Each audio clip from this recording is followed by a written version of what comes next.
Assalamu alaikum students.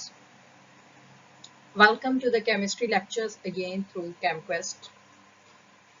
In this semester, we are going to study inorganic chemistry 2 and we will discuss different topics. अब इस semester में थोड़ा सा मैंने method change किया है. मैंने डिफरेंट टॉपिक्स इस कोर्स से रिलेटेड स्टूडेंट्स को असाइन किए कि वो पावर पॉइंट पे उसकी प्रेजेंटेशंस बनाएं. As you can see that this presentation is submitted by Aisha Shaukat. She has done good work. I have asked her to change twice this presentation and she has actually done nice work. लेकिन फिर इसके बाद कुछ मुझे मज़ीद modifications करनी पड़ी. But the fact is I have not changed the essence of this presentation. For example, I was curious about this madam, but anyways, she wanted to put it here, and then I have also asked from my son. So he said that it looks nice. So that's why I keep it here. So no problem. Right.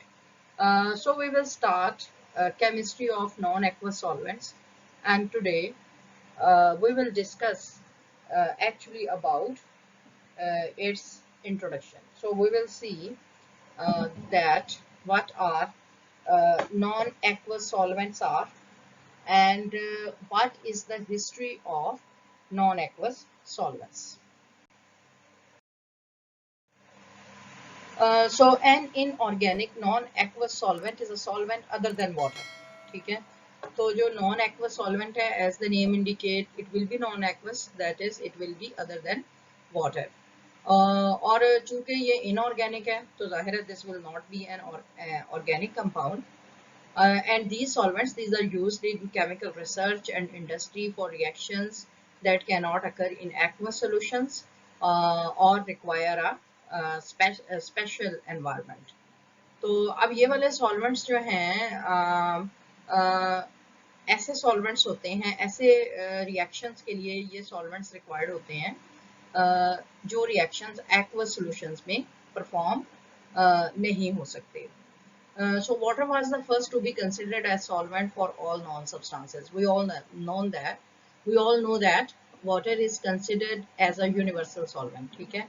Water को हम universal solvent जो है वो consider करते हैं. अच्छा, अब next जो है, next इसकी history में the alchemist. Actually this alchemist, this was the name which was given to scientist Paracelsus. So Paracelsus was a scientist who was given the specific name of alchemist. ठीक है.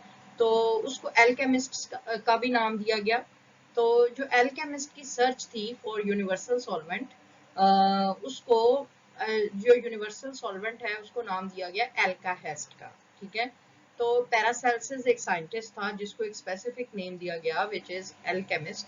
और actually पैरासेल्सिस ने क्या किया था कि पैरासेल्सिस ने बहुत ज़्यादा कोशिश की थी कि वो एक यूनिवर्सल सॉल्वेंट की जो है वो सर्च में कामयाब हो सके.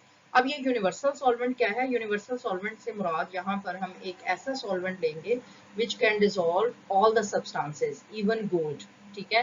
तो पैरासेल्सिस जो है उसको एल्केमिस्ट का स्पेशल नेम दिया गया और उसने यूनिवर्सल सॉल्वेंट की सर्च की और इस यूनिवर्सल सॉल्वेंट को एल्काहेस्ट का नाम दिया गया. So alkahest, what is alkahest? Alkahest is a hypothetical universal solvent which is able to dissolve every other substance including gold, as I have already mentioned. It indicates the importance given to the solvents and process of dissolution. ठीक है. यानी इस पर बहुत ज़्यादा research हुई और इससे हमें ये पता चलता है कि सॉल्वेंट जो है वो केमिकल रिएक्शंस में कितने इम्पॉर्टेंट है. इसके अलावा जो 15 और 18th सेंचुरीज में भी बहुत ज़्यादा कोशिश की गई कि एल्काहेस्ट जो है यानी एक यूनिवर्सल सॉल्वेंट को तलाश किया जाए, but unfortunately this wasn't proved successful. तो ये सक्सेसफुल नहीं हुई. The numerous experiments performed led to the uncovering of new solvents, new reactions and new compounds. ठीक है, अब बहुत सारे रिएक्शंस जो है परफॉर्म हुए ताकि एल्का हेस्ट जो है उसको डिस्कवर किया जा सके, लेकिन ऐसा तो ना हो सका। लेकिन जितने भी एक्सपेरिमेंट्स एल्का हेस्ट की तलाश में किए गए, उसके नतीजे में हमें न्यू सॉल्वेंट्स भी मिले, न्यू रिएक्शंस भी मिले and new compounds भी, and this has opened the door of new horizons actually. The experiments guided the earliest chemists uh, the rule that like dissolve like। ठीक है, तो अब इससे ये जरूर पता चल गया कि एक जैसे सब्सटेंस जो हैं वो एक जैसे सॉल्वेंट में डिसॉल्व होते हैं, यानी अगर कोई पोलर सब्सटेंस है तो वो पोलर सॉल्वेंट में सॉल्युबल होगा, और अगर कोई नॉन पोलर सब्सटेंस है तो वो नॉन पोलर सॉल्वेंट में डिसॉल्व होगा। यानी अब इस रिसर्च से हमें एल्का हेस्ट तो ना मिल सका, यानी एक ऐसा सॉल्वेंट जो तमाम के तमाम केमिकल्स को, तमाम के तमाम सब्सटेंसेस को डिसॉल्व कर सके अपने अंदर, whether they are polar or non-polar, whether they are liquid, solid or whatever। लेकिन इससे इन तमाम एक्सपेरिमेंट से ये जरूर हुआ कि बहुत सारे नए सॉल्वेंट सामने आए, बहुत सारे नए रिएक्शन सामने आए, और इससे इंडस्ट्री को, केमिकल इंडस्ट्री को बहुत ज़्यादा फ़ायदा हुआ। और जो मेन रूल जो है हमें पता चला, which we know very well, that like dissolve like, कि एक जैसे कंपाउंड्स में कंपाउंड्स जो हैं वो उन्हीं सॉल्वेंट्स में डिसॉल्व होते हैं जिनकी केमिकल नेचर उस कंपाउंड के साथ मैच करती है।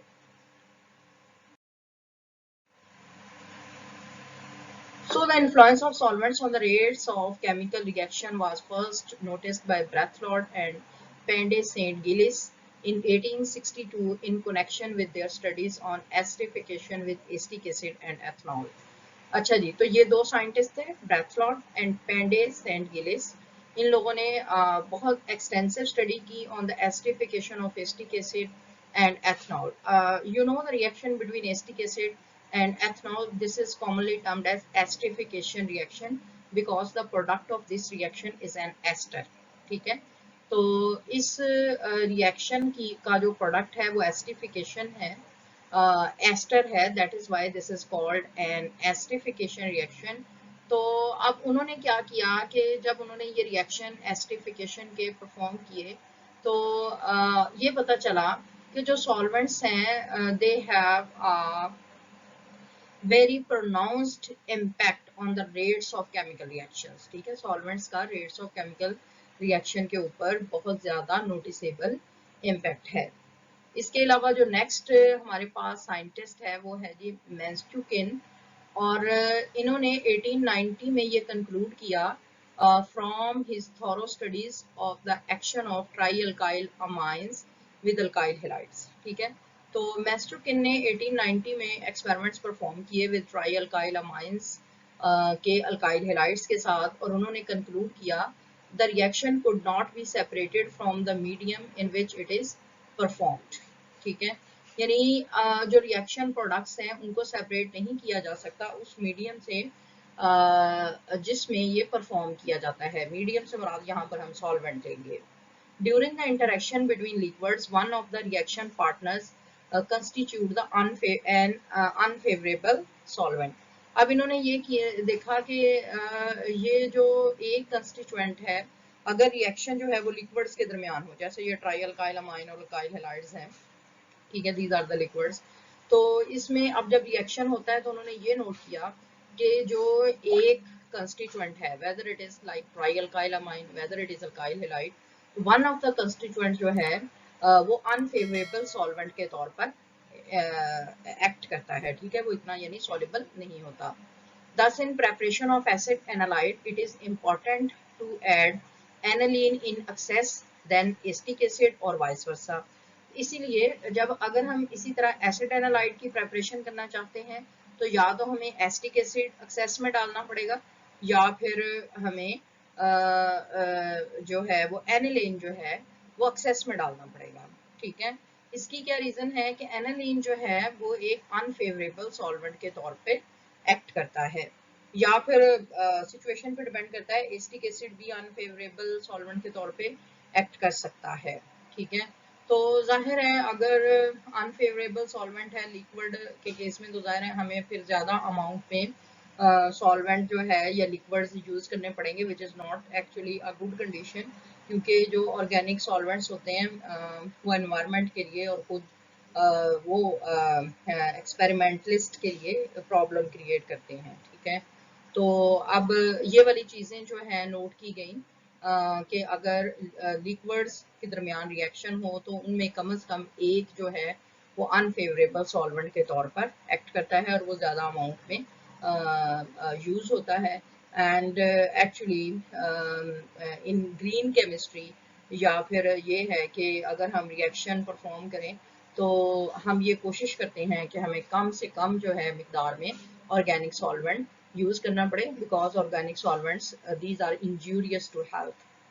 Okay, so Masterkin then related the influence of solvents primarily to their chemical, not their physical properties. ठीक है, अब Masterkin ने जो सॉल्वेंट का इन्फ्लुएंस है उसको उसकी केमिकल प्रॉपर्टीज के साथ रिलेट किया है, उसकी फिजिकल प्रॉपर्टीज के साथ रिलेट नहीं किया। Right, so, the influence of solvents on chemical equilibria was discovered in 1896. So, we very well know what is chemical equilibria. ठीक है, ये हम पिछले सेमेस्टर में बहुत तफसील से chemical equilibrium के मतलब पढ़ चुके हैं। यानी when the number of moles of reactants they become equal to the number of moles of products, then equilibrium established. Or you may say when number of moles of reactants which are converting into products they become equal to the number of moles of products which are converting into reactants. तो उस फिर उस stage में हम कहते हैं कि equilibrium जो है वो एस्टेब्लिश हो गया है, and if the species are chemical so this will be termed as chemical equilibrium. अब केमिकल इक्विलिब्रिया के ऊपर सॉल्वेंट का इम्पैक्ट जो है वो 1896 में डिस्कवर हुआ, और जो जिस रिएक्शन के थ्रू से इसका इम्पैक्ट देखा गया वो था कीटो इनोल टाटोमरिज्म। ठीक है, और कीटो इनोल टाटोमरिज्म जो है 1,3 डाइकार्बोनाइल कंपाउंड्स में होती है। I will not go in detail of the keto enol tautomerism because you people have studied this in the previous semesters very well.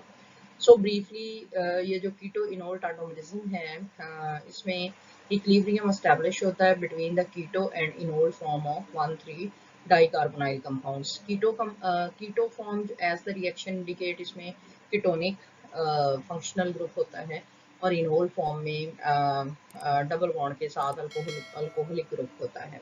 That is why this is called keto enol tautomerism. ठीक है, इसके बाद Wislicenus ने ये conclude किया after the study of keto enol equilibria in 8 solvents. ठीक है, उसने 8 सॉल्वेंट्स में वाइलेसिनिस ने कीटो इनोल इक्विलिब्रिया को स्टडी किया, जिससे उसने ये कंक्लूड किया the keto form predominates in alcoholic solution. ठीक है, यानी जो कीटोनिक फॉर्म है वो अल्कोहलिक सोल्यूशन में उसकी डोमिनेंस ज़्यादा होती है, जबकि जो इनोल फॉर्म है ठीक है वो प्रेडोमिनेट करती है बेंजीन में या क्लोरोफॉर्म में। ठीक है, he stated finally that the ratio in which the two tautomeric forms coexist must depend on the nature of solvent and on its dissociating power. So these factors these are very important. ठीक है, यानी कीटो form जो है वो किस solvent में predominate करती है, वो है अल्कोहलिक, और जो इनोल फॉर्म है वो बेंजीन या क्लोरोफॉर्म में। अब देखें आमतौर पे ये जो अल्कोहलिक सोल्यूशन होता है वो ज़रा पोलर होता है। ठीक है, और जो benzene and chloroform these are non polar solvents we know, right. तो इसका मतलब ये जो कीटोनिक फॉर्म है वो पोलर सॉल्वेंट में ज़्यादा स्टेबल है। ठीक है, नेचर ऑफ द सॉल्वेंट आ गया ना, पोलर या नॉन पोलर। ठीक, और इसके अलावा जो इनोल फॉर्म है वो बेंजीन यानी नॉन पोलर सॉल्वेंट्स में ज़्यादा स्टेबल होती है। इसके अलावा इसकी डिसोसिएटिंग पावर पे भी डिपेंड करता है। Now Stobbe was another scientist who contributed towards the history of inorganic solvents. Stobbe divided the solvents into two groups according to their ability to isomerize tautomeric compounds. ठीक है, तो जो स्टॉबी था उसने भी कंपाउंड्स को दो कैटेगरीज में डिवाइड किया depending upon their ability that how they isomerise tautomeric compounds, the same compounds. उसकी जो क्लासिफिकेशन थी वो ज़्यादा मैच करती थी मॉडर्न डिवीजन के साथ, ठीक है, जैसे protic and A protic solvents, ठीक है। प्रोटिक मीन ऐसे सॉल्वेंट्स जिनके अंदर हाइड्रोजन होगा, और ए प्रोटिक मीन ऐसे सॉल्वेंट्स जिनके अंदर हाइड्रोजन नहीं होगा। This is the last slide of this lecture, and in which we will see that what are the uses of inorganic solvents. They facilitate reactions by dissolving at least one component, limit reaction temperature through their boiling points, ठीक है। अब इसका क्या मतलब हुआ कि आमतौर पे अगर बहुत ज़्यादा रिएक्शन टेम्परेचर हो जाए तो उससे रिएक्टेंट्स या प्रोडक्ट्स की केमिकल नेचर जो है चेंज होने का खदशा होता है। तो सॉल्वेंट्स क्या करते हैं कि बॉइलिंग पॉइंट को रिड्यूस करते हैं, ओवरऑल बॉइलिंग पॉइंट को, add to the selectivity of the reaction. So this point is very important. हमें एक्चुअली कई दफ़ा रिक्वायर्ड होता है कि हमारी प्रोडक्ट जो है वो रीजियो सेलेक्टिव हो, कैमो सेलेक्टिव हो या स्टीरियो सेलेक्टिव हो। तो डिफरेंट अगर हम सॉल्वेंट्स यूज़ करें तो हमें डिफरेंट प्रोडक्ट्स जो हैं वो मिल सकती हैं, that they can be regio selective, they can be camo, or they can be stereo selective. So this is dependent upon the solvent. तो ये पॉसिबल है कि एक रिएक्टेंट अगर हम एक सॉल्वेंट में कंडक्ट करें रिएक्शन एक सॉल्वेंट के साथ, तो वो प्रोडक्ट रीजियो सेलेक्टिव हो, और अगर हम सॉल्वेंट चेंज कर दें तो हमें कैमियो सेलेक्टिव या स्टीरियो सेलेक्टिव प्रोडक्ट जो है वो मिल जाए। Dilute reactants to moderate reactions, ठीक है। तो सॉल्वेंट्स जो हैं वो रिएक्टेंट्स को डाइल्यूट करने के लिए इस्तेमाल होते हैं, ताकि रिएक्शंस जो हैं वो मॉडरेट स्पीड पे चल सके। Shifts equilibria through relative सॉल्युबिलिटीज।